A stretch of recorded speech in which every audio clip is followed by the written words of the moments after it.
លើកដំបូងរបស់ខ្ញុំដែលបានទៅទស្សនកិច្ចនៅសាកលវិទ្យាល័យចិនហុងកុងចំណាត់ថ្នាក់លេខ32ទូទាំងពិភពលោកគឺថាភ្ញាក់ឡើងមកបាយអូដឺសោប្រជុំមិញហ្នឹងដាក់ម្នាក់មួយម៉ាត់ទៅទុកជាអាហារពេលព្រឹកហើយក៏ចាប់ផ្ដើមដើរចេញទៅសាលាសាកលវិទ្យាល័យហុងកុងនឹងតែម្ដងឈ្មោះសាកលវិទ្យាល័យនឹងពេញគឺ The Chinese University of Hong Kong ហើយបើយើងបកប្រែខ្មែរសួរស្ដាប់មកគឺសាកលវិទ្យាល័យចិនហុងកុងនឹងឯងចំពោះមធ្យោបាយធ្វើដំណើររបស់យើងថ្ងៃហ្នឹងដែរគឺជារថភ្លើងទៅបងប្អូនទាំងអស់គ្នារថភ្លើងហ្នឹងជិះមួយតង់ហើយមួយតង់ទៀតព្រោះយើងត្រូវដូរពីរតង់ចំពោះនៅហុងកុងវិញគឺខុសពីនៅកូរ៉េក៏ដូចជានៅខ្មែរបងប្អូនទាំងអស់គ្នាគឺគេប្រកាន់ឆ្វេងគេអត់ប្រកាន់ស្ដាំទេយើងដើរត្រូវដើរខាងឆ្វេងយើងអត់អាចដើរខាងស្ដាំបានទេចំពោះការទិញសវត្ថវិញបងប្អូនទាំងអស់គ្នាគឺយើងទិញតាម Alipay គឺយើងអាចញុក Visa card ចូលបានទេ Alipay ឬក៏លុយផ្ទាល់តែម្ដងគឺថាឥឡូវយើងបានសវត្ថអីសោះច្បងខ្ញុំហុចសវត្ថឲ្យទេអាហ្នឹងវាមិនមែនលក្ខណៈជាសវត្ថទេបងប្អូនទាំងអស់គ្នាវាលក្ខណៈជាកាតយើងយកកាតហ្នឹងទៅ scan ទៅយើងអាចចូលជារថភ្លើងបានហើយ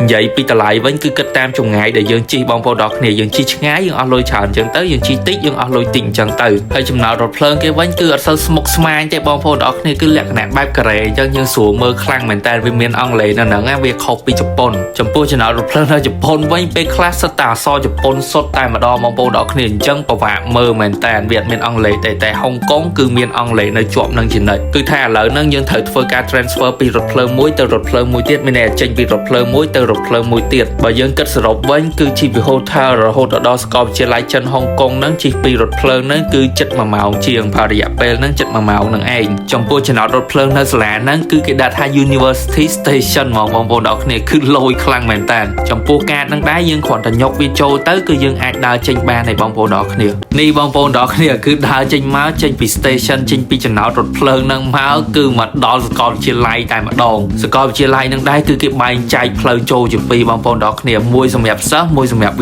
visitor ហ្នឹងមានន័យថាភ្ញៀវមកទស្សនកិច្ចនៅសាលាហ្នឹងទៅហើយគេត្រូវការ passport យើងបងប្អូនទាំងអស់គ្នាបើសិនជាយើងមកទស្សនកិច្ចអញ្ចឹងយើងអាចភ្លេច passport បានទេចំពោះទីធ្លាសាលានៅហុងកុងចិនហុងកុងហ្នឹងបងប្អូនទាំងអស់គ្នាគឺនៅលើភ្នំបងប្អូនទាំងអស់គ្នាធំដែរហ្នឹងហើយជិះឡានក្រុងឡើងលើអញ្ចឹងសាលាហ្នឹងធំហ្មង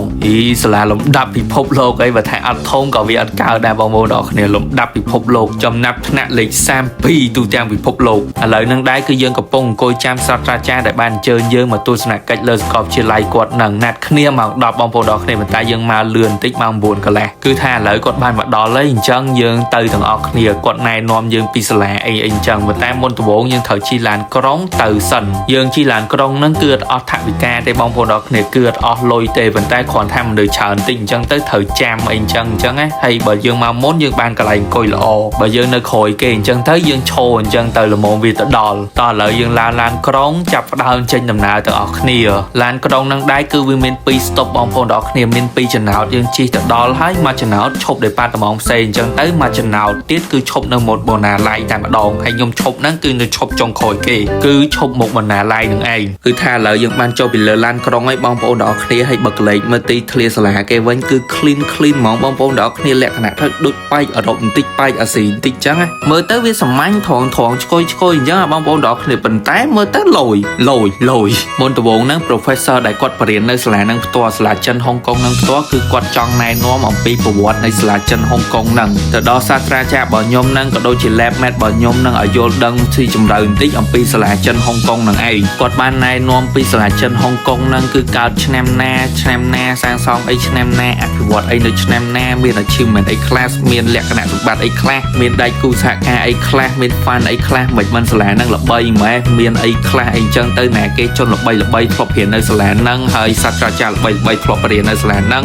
ក៏ដូចជាពានរង្វាន់ផ្សេងជាច្រើនទៀតដែលគាត់បានណែនាំថាពានរង្វាន់អីខ្លះហើយធ្វើមិនបានពានហ្នឹងអីចឹងទៅលើពីហ្នឹងទៀតហ្នឹងអាផ្លូវយើងដើរចូលមិញហ្នឹងគឺមាន stamp ឲ្យយើងបងប្អូនទាំងគ្នា stamp សាលាហុងកុងលក្ខណៈថាយើងបានមក visit នៅ library នៅ history នៃសាលាហុងកុងហ្នឹងហើយក៏ខ្ញុំបានឃើញពានរង្វាន់ Nobel ផ្ទាល់បងប្អូនទាំងគ្នាតាំងនៅសាលាហ្នឹងគឺ2នៅមុខនេះឯងនេះបងប្អូនទាំងគ្នាគឺផ្ទាល់ហ្មងប៉ិតហ្មងវាជាលើកទី1របស់ខ្ញុំឯងដែលបានឃើញពានរង្វាន់ Nobel ហ្នឹងនិយាយទៅគឺខ្ញុំអត់ដឹងថាមាសហើយអត់មាសហើយបងប្អូនទាំងគ្នាប៉ុន្តែមើលទៅគឺដូចមាសហ្មងពីររូបដូចគ្នាប៉ុន្តែឈ្មោះខុសគ្នាបន្ទាប់មកយើងក៏បានចុះមកជាន់ក្រោមបងប្អូនទាំងគ្នាហើយជាន់ក្រោមហ្នឹងគឺគាត់ណែនាំអំពីភូមិសាស្ត្រគឺភូមិសាស្ត្រនៃសាកលវិទ្យាល័យចិនហុងកុងនឹងឯងគឺនៅជំរាលភ្នំតែម្ដងហើយសាកលវិទ្យាល័យហ្នឹងគឺពិតជាធំខ្លាំងមែនតើ ដើរទស្សនកិច្ចមកផឹកនេះគឺអូយធ្ងន់ធ្ងរដែរហ្នឹងបងប្អូនទាំងអស់គ្នាគឺខត់ដែរណាដើរចុះដើររហូតហ្មងហើយឥឡូវយើងចេញពីកន្លែងបណ្ណាល័យហ្នឹងហើយយើងទៅកន្លែងផ្សេងមួយទៀត